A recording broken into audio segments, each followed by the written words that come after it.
వర్గాలు అయితే కొనియాడుతూ ఉన్నాయి రాజశేఖర్. ఇంకోటి ఎస్సీ వర్గీకరణ చాలా కీలకమైనటువంటి అంశం. అంటే ఎస్సీ వర్గీకరణ కోర్టు తీర్పు తర్వాత ప్రభుత్వం రేవంత్ రెడ్డి స్పందించినటువంటి తీరు కానీ తర్వాత రాబోతున్నటువంటి నోటిఫికేషన్లో దానికి కూడా మేము ఆ వర్గీకరణని అమలు చేస్తామని చెప్పినటువంటి పరిస్థితి కూడా ఉంది.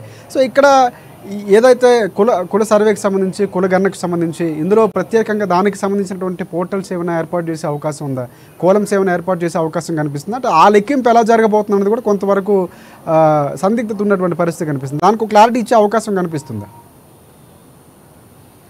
ఎస్సీ వర్గీకరణకు సంబంధించినటువంటి అంశంలో కూడా క్యాబినెట్ సబ్ కమిటీ వేయడం జరిగింది. సబ్ కమిటీ కూడా ఏకసభ్య కమిషన్ నియమించింది. ఆ తర్వాత ఈ సబ్ కమిటీ నివేదిక ప్రకారం ప్రభుత్వం ఏకసభ్య కమిషన్ను ఏర్పాటు చేసిన తర్వాత దీనిపైన ఇప్పటికే ఈ యొక్క వర్గీకరణకు సంబంధించినటువంటి ఒక తొలి దశ ముందుకెళ్తున్నటువంటి నేపథ్యంలోనే వర్గీకరణ పైన చర్చించి ఒక నిర్ణయం తీసుకున్నటువంటి నేపథ్యంలోనే కులగణన చేస్తున్నారు. కాబట్టి ఈ కులగణనకు సంబంధించినటువంటి దాంట్లో కూడా ఎస్సీలకు సంబంధించినటువంటి కులాలు ముఖ్యంగా ఏంటంటే ఎస్సీలో ఉన్నటువంటి అనేక మాల మాదిగా ఇలా అనేక 60కి పైగా ఉన్నటువంటి ఈ యొక్క కుల కమ్యూనిటీకి సంబంధించినటువంటి మొత్తం కూడా లెక్కలు తేలేటువంటి అవకాశం ఉంది. కాబట్టి వీటికి సంబంధించిన కుల గణన కూడా జరుగుతుంది. కాబట్టి ఆ ఎస్సీ వర్గీకరణకు సంబంధించిన ఏబిసిడి వర్గీకరణ ఆయా కులాల జనాభా లెక్కల ప్రకారం చేసేటువంటి అవకాశం ఉన్నట్టు తెలుస్తూ ఉంది. ఇప్పటికే ఆ కమిషన్ ఆ విధంగా సూచనలు చేసినట్టు తెలుస్తూ ఉంది. కాబట్టి ఇప్పుడు కులగణనలో ఈ యొక్క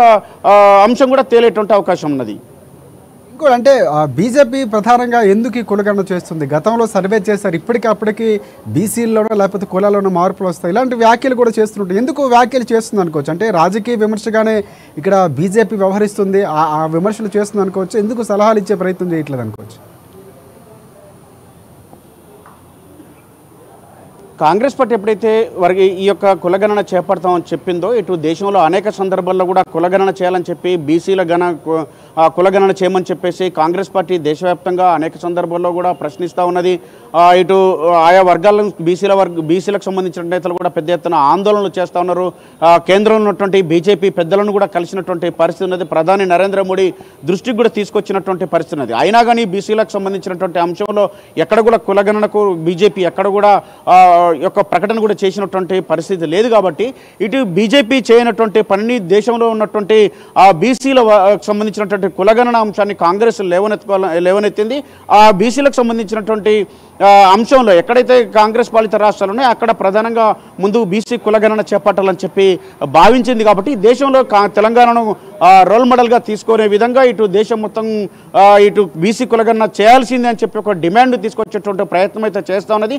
ఇక్కడ తెలంగాణ కనుక చేసిన తర్వాత ఇప్పటికే బీజేపీ కూడా 2025లో మేము కూడా కులగణన చేపడతామని చెప్పి ఒక ప్రకటన చేసినటువంటి పరిస్థితి ఉంది. కాబట్టి దేశవ్యాప్తంగా బీసీలకు సంబంధించినటువంటి అనేక ఏళ్ల తరబడి ఉన్నటువంటి సమస్యను కాంగ్రెస్ అస్త్రంగా మలుచుకున్నది. కాబట్టి ఈ యొక్క అంశం కాంగ్రెస్కు ఎక్కడ లబ్ధి చేకూరుతుందని చెప్పేసి ఇటు బీజేపీ కూడా ఇటు 2025లో మేము కూడా కులగణన చేపడతామన్నటువంటి వ్యాఖ్యలు చేసిందని కాంగ్రెస్ నేతలు ప్రస్తుతం అయితే ఆరోపిస్తున్నటువంటి పరిస్థితి. రాజశేఖర్, రైట్. చివరిగా అంటే చాలా వరకు కూడా సర్వేకి సంబంధించినటువంటి క్లియర్గా చెప్తున్నటువంటి పరిస్థితి కనిపిస్తుంది, ఎక్కడ తప్పు జరగకూడదని. సో పూర్తిగా ఒక నివేదిక, ఎందుకంటే హైకోర్టు ఆదేశాలు కూడా మేము పాటిస్తామని చెప్పినటువంటి పరిస్థితి, దానికి అనుగుణంగానే ఇక్కడ పూర్తిగా కులగణన సర్వే అనేది జరగడానికి అవకాశం ఉంది. దానికి సంబంధించినటువంటి ప్రకారం ముందుకు వెళుతుంది. ఇక్కడ ఇంకొక అంశం ప్రధానంగా అంటే ఒకవేళ పూర్తిగా అయిపోయిన తర్వాత నివేదికలు ఏమైనా తప్పులు ఉంటే కనుక మళ్ళీ దానికి సంబంధించినటువంటి మరొకసారి చేసే అవకాశం ఉందా? మరొకసారి సర్వే ఒకసారి చెక్ చేసుకునే అవకాశం, ఇలాంటిది ఏమైనా ఒక ప్రత్యేకమైనటువంటి ఆప్షన్ ఏమైనా పెట్టే అవకాశం ఏమైనా ఉందంటారా? కులగణనకు సంబంధించినటువంటి అంశంలో మొత్తం కూడా ఈ నెల అంటే 30 తారీఖు లోపు దీన్ని పూర్తి చేయాలని చెప్పేసి రాష్ట్ర ప్రభుత్వం భావిస్తున్నది. 15 నుండి 20 రోజుల్లో ఇది మొత్తం అంటే ఈ రేపటి నుండి ప్రారంభమవుతున్నటువంటి ఈ యొక్క కులగణనకు సంబంధించినటువంటి సర్వే 30 తారీఖు వరకు కొనసాగేటువంటి అవకాశం ఉంది. కాబట్టి ఈ యొక్క 20 రోజులలో జరిగేటువంటి ఈ యొక్క మొత్తం 25 రోజుల్లో జరిగేటువంటి ఈ యొక్క సర్వేకి సంబంధించినటువంటి టైము అంటే బీఆర్ఎస్ గతంలో చేసినటువంటి సమగ్ర కుటుంబ సర్వేకి సంబంధించినటువంటి అంశంలో ఒకటే రోజు సర్వే చేసింది, కానీ దానికి సంబంధించినటువంటి ఎక్కడ కూడా సమాచారం బయటపెట్టలేదు. కానీ ఈరోజు వెసలుబాటు ఉన్నది. కనీసం 25 రోజులు యొక్క సమగ్ర కుటుంబ సర్వే సమగ్ర కులగణన చేపడతా ఉంది. కాబట్టి ఈ యొక్క కులగణనలో అనేక కులాలకు సంబంధించినటువంటి గణన చేయడంతో పాటు వాళ్ళ యొక్క అన్ని ఆర్థిక సామాజిక అంశాలను కూడా ఇందులో పొందుపరిచేటువంటి అవకాశం ఉంది. కాబట్టి 25 రోజుల టైం ఉంది. కాబట్టి ఒక్కొక్క అధికారికి 150 ఇండ్లు 3 నుండి 4 రోజులు సమయం కేటాయించారు కాబట్టి ఎక్కడ కూడా ఇబ్బంది లేకుండా ఈ కులగణన చేసేందుకైతే వీలుంది. ఎక్కడైనా ఒకరిద్దరు తప్పిపోయినా దానికి సంబంధించినటువంటి సమాచారం ఆ ఇంట్లో ఉన్నటువంటి వ్యక్తులు లేకపోతే వాళ్ళకి సంబంధించినటువంటి కుటుంబానికి సంబంధించినటువంటి ఎవరున్నా కానీ వాళ్ళ ద్వారా సేకరణ చేసేటువంటి అవకాశం ఉన్నది. రాజశేఖర్ రాంబాబు, మొత్తానికి పూర్తి స్థాయిలో కాంగ్రెస్ పార్టీ ప్రభుత్వం వచ్చిన తర్వాత మాట ఇచ్చిన